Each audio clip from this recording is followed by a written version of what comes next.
ये क्या चीज़ का निशान है? ये है वो जब सिगरेट से मेरा हाथ जलाए थे। सिगरेट से हाथ जलाया? जी, और एक यहाँ पे भी था, वही छड़ से मारे थे ना तो। और कहीं जलाया? नहीं, छड़ से मारते थे, हाथ पे मारते थे। और आप चीखते रहते थे? जी, बोलते थे कि देखते तुमको कौन बचाने आता है। एक दिन तो बाथरूम में ज़बरदस्ती ले गए, बोले तुमको चलो एसिड पीना होगा। वो रूम में बंद करके पीटते थे, कभी हॉल में भी पीटने लगते थे। एक दिन मेरी ननद भी थी, उनके हस्बैंड, वो तो वहीं रहती ही थी, और उनके देवर भी थे, सब कोई थे, मेरी सास थी, सब रहती थी, कोई कुछ नहीं बोलती थी। टेबल हम पे पटक देते थे, चेयर रहता था, चेयर पटक देते थे, कोई कुछ नहीं बोलने वाला रहता था। एक दिन तो ये सितंबर की बात है, 10 या 11 सितंबर की, वो मेरे साथ सोमवार का दिन था, वो आए थे बेगूसराय से या कहाँ से मुझे पता नहीं। वो आए डायरेक्ट मेरे रूम में आए, बस बोलने लगे कि तुम बहुत मनमानी करती हो। तो हम बोले, पूछे कि हम क्या किए?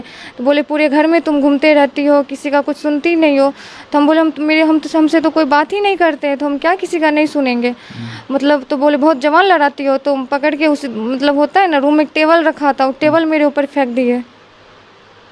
बोलते थे तुमको जान से मार देंगे। नशा भी करता था क्या? जी, नशा भी करते हैं। दुनिया में कैसे कैसे लोग होते हैं, आज उसका एक उदाहरण हम आपको दिखाएंगे।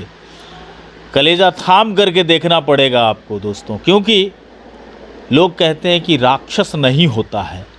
एक राक्षस व्यक्ति की चरित्र का आज पूरा विश्लेषण हम आपको दिखाने वाले हैं। हमारे साथ एक बच्ची है जिसकी शादी पिछले साल 23 जून को हुआ है 2023 में, और अभी ये जून चल रहा है, 23 तारीख आने के बाद 1 साल पूरा होगा। और इस बीच में इस बच्ची के साथ क्या सब सलूक किया गया है वही हम जानेंगे। क्या नाम है आपका? निशा कुमारी। निशा जी, शादी कब हुई थी? 23 जून 2023 को। क्या हुआ शादी के बाद?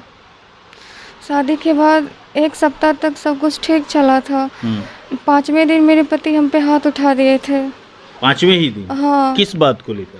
वो आपस में कुछ बात को लेके हम दोनों में हुई थी, तो उसी बात पे, कोई बड़ी बात नहीं थी, छोटी सी कोई बात थी, उसी पे वो हम पे हाथ उठा दिए थे। जिसके लिए मैं अपने घर फ़ोन की थी अपनी मम्मी को, गुस्से में आके मैं फ़ोन कर दी थी, लेकिन इनको मैं बता नहीं पाई। फिर मुझे लगा इतनी सी बात को लेके घर बताना ठीक नहीं होगा। जिस हालातों में मेरी शादी हुई थी, जितनी प्रॉब्लम चल रही थी, तो मैं सोची बताऊंगी तो और वो लोग और परेशान हो जाएंगे। वो तो पहले से ही मेरे लिए इतने परेशान हैं, तो मैं नहीं बताई। इसके लिए भी मेरे पति मेरे साथ और मतलब होता है ना, ज़बरदस्ती करने लगे। तुम काहे बता रही थी, तुम्हारे साथ हमको नहीं रहना है, हमको डिवोर्स चाहिए तुमसे, मतलब बहुत बदतमीजी करने लगे थे।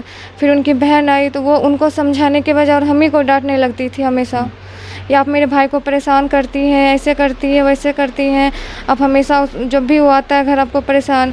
जबकि वो रूम मेरे साथ रहते थे तो ठीक रहते थे, वो बाहर जाते थे और बाहर से आते थे, पता नहीं उनको क्या हो जाता था, अजीब अजीब हरकत करने लगते थे मेरे साथ, मतलब अजीब अजीब बात बोलने लगते थे, गुस्सा करने लगते थे, बहुत कुछ। कितनी पढ़ाई लिखाई है आपकी?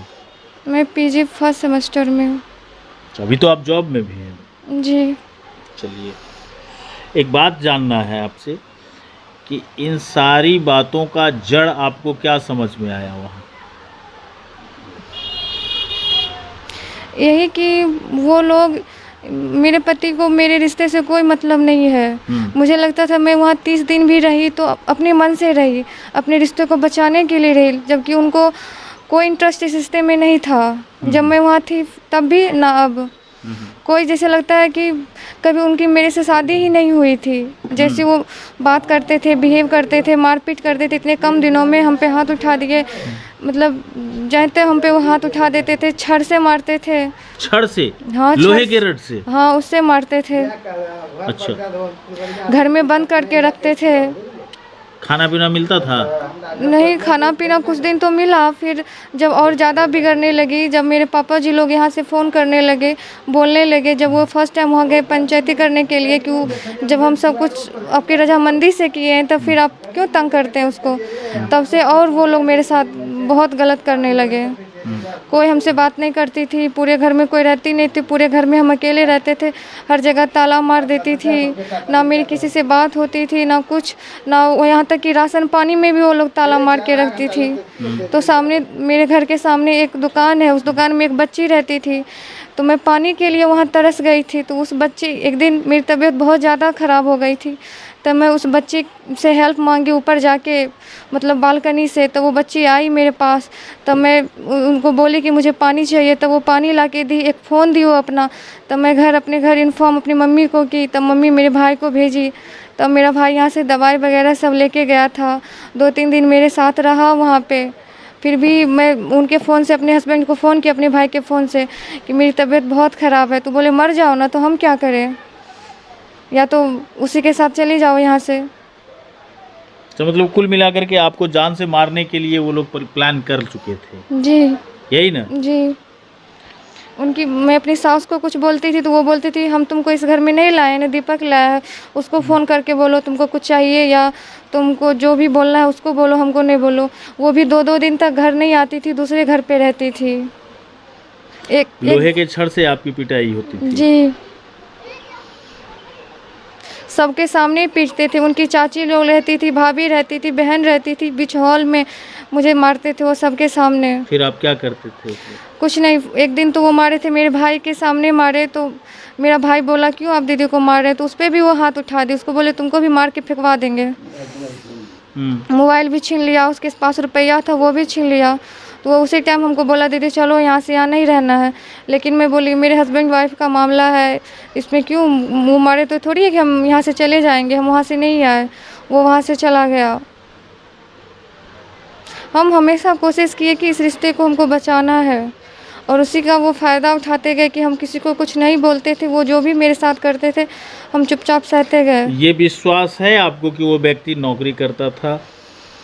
नहीं, अब नहीं है, पहले लगता था, अब नहीं है। वो तो बोलती थी कि हम इसकी माँ हैं, जन्म नहीं दिए हैं, लेकिन पालन पोषण सब हम ही किए इसका। आपको तो अपने ससुर जी से बात होती थी? नहीं, कभी नहीं। कभी कोशिश किए बात करने हाँ, की? एक बार किए थे, जब मैं यहाँ आ गई थी तो मैं अपने हस्बैंड को फ़ोन की तो वो मुझसे बात नहीं करते थे, बोलते थे तुम्हारा हमसे कोई रिश्ता नहीं है। तब मैं अपने ससुर जी को फ़ोन लगाई तो वो भी हमसे ठीक से बात नहीं किए ना। एक बार भी बोले कि हाँ जैसे होता है बहू वाला कि ठीक से रहो, अच्छे से रहो, ठीक से रहती हो, नहीं कुछ ऐसा वैसा कुछ नहीं हुआ। कुछ बात नहीं? नहीं, मैं उनके सामने रो रही थी, बोल रही थी, कोई रिप्लाई उनका नहीं आया। बीच अच्छा, में कोई छुड़ाने वाला नहीं मिलता था? नहीं, पिटाई कैसे की जाती थी आपकी? जब मेरे हस्बैंड पीटते थे तो मेरे देवर जी बोलते थे इसको बेल्ट से वो चमड़ी उधेड़ दीजिए और इसके बाप को वीडियो बना के भेजिए, देखते हैं इसका बाप क्या करता है। कुत्ते की तरह दुम हिला के आता है इसका बाप, इसका फूफा, और जाता है। मेरा कोई कुछ नहीं बिगाड़ सकता है। क्या करता है तो आपका देवर? कुछ नहीं करते हैं। शादी से पहले बोले कोटा में पढ़ता है, कहीं कुछ नहीं करता है, घर पे बैठ के बस वो मेरी बात सबसे मेरे हस्बैंड से मेरी शिकायत करते रहती थी, ये करती है, वो करती है, ऐसे करती है, वैसे करती है। भर दिन कुछ झूठ फूस बोल करके मेरी पिटाई करवाते थे। कोई दाग निशान मारपीट का? ये क्या चीज़ का निशान? ये है वो जब सिगरेट से मेरा हाथ जलाए थे। सिगरेट से हाथ जलाया? जी, और एक यहाँ पे भी था, वही छड़ से मारे थे ना। तो और कहीं जलाया? नहीं, छड़ से मारते थे, हाथ पे मारते थे। और आप चीखते रहते थे? जी, बोलते थे कि देखते तुमको कौन बचाने आता है। उनकी बहन बाहर बैठी रहती थी, कोई कुछ नहीं बोलती थी, एक बार भी नहीं बोलती थी। एक दिन तो बाथरूम में ज़बरदस्ती ले गए, बोले तुमको चलो एसिड पीना होगा, बोले थे एसिड पियो ज़बरदस्ती। उनके भाई बगल वाले रूम में असाइनमेंट लिख रहे थे, लेकिन एक बार भी पलट के नहीं देखे, बोले पियो तुम ज़बरदस्ती एसिड पिएगी। एसिड पिला रहा? हाँ। फिर क्या हुआ? कुछ नहीं, मैं वहाँ से उनको धक्का दे के अपने रूम में आके रूम लॉक कर ली थी। और ये सारी खबर आप अपनी मैके में नहीं दे पा रहे थे? नहीं, मेरे पास फ़ोन नहीं था, मेरे पास जो फ़ोन भी था वो तोड़ दिए थे। और वो जैसे मेरी मम्मी कभी बहुत परेशानी को फ़ोन करती थी तो बात भी करवाते थे, तो सब कोई चेयर लगा के चारों तरफ से बैठ रहते थे, फ़ोन स्पीकर पे डाल के तब बोलते थे उसमें, जो कि मुझे कुछ बोलना भी होता था तो मैं डर से कोई शिकायत नहीं कर पाती थी। चारों तरफ से खड़ा रहता था? हाँ, सब कोई चेयर ला के बैठी रहती थी। हमेशा यही बोलती थी कि मेरे दिमाग में डालते रहती थी कि हाँ तुम्हारा मनमानी जो सोचेगी ना नहीं चलेगा, ये शादी मेरे मर्जी से हुई है, तुम्हारा हस्बैंड मेरे मुट्ठी में है, तुम्हारी सास मेरे मुट्ठी में है, तुम्हारे हस्बैंड को बोलेंगे तो वो तुमसे बात करेगा, नहीं तो नहीं करेगा, उसको बोलेंगे छोड़ देने तो तुमको छोड़ देगा, हम सिंदूर दिलवाएं तो हम मिटवा भी सकते हैं। हमेशा धमकी देते रहती थी। क्या कुछ कहना चाहेंगे बिहार के मुख्यमंत्री से? मुख्यमंत्री से क्या कहेंगे? बिहार के मुख्यमंत्री से क्या कहेंगे? देश की सरकार से क्या कहेंगे? सिस्टम से क्या बोलेंगे? सर 8 महीने मेरे केस को होने चलिए लेकिन कोई सुनवाई नहीं हो रही है। जब भी मैं निशा भारती मैम को फ़ोन करती थी वो मेरा फ़ोन रिसीव नहीं करती थी, वहाँ जाती थी तो वो हमसे बात नहीं करती थी। मैं दूसरा में डीएसपी सर के पास, शिवम सर के पास भी गई, वो भी बोले कि तुमको न्याय मिलेगी, लेकिन वो भी कुछ नहीं किए, वो भी उन्हीं के पक्ष में हो गए। मैं दूसरा में इंस्पेक्टर साहब के पास भी गई, हर जगह, वहाँ भी वो भी कुछ नहीं किए, वो भी सब कोई पैसा लेके बैठ गए हैं, कोई कुछ नहीं कर रहे हैं, सुनते नहीं, कोई कुछ नहीं सुनते हैं। आप महिला आयोग गए? जी मैं महिला आयोग बेगूसराय गई। क्या वहाँ बात हुई? वहाँ तो बोले कि आपको न्याय मिलेगी, लेकिन अभी तक कुछ हुआ नहीं। नहीं वहाँ भी कुछ नहीं हुआ है अभी।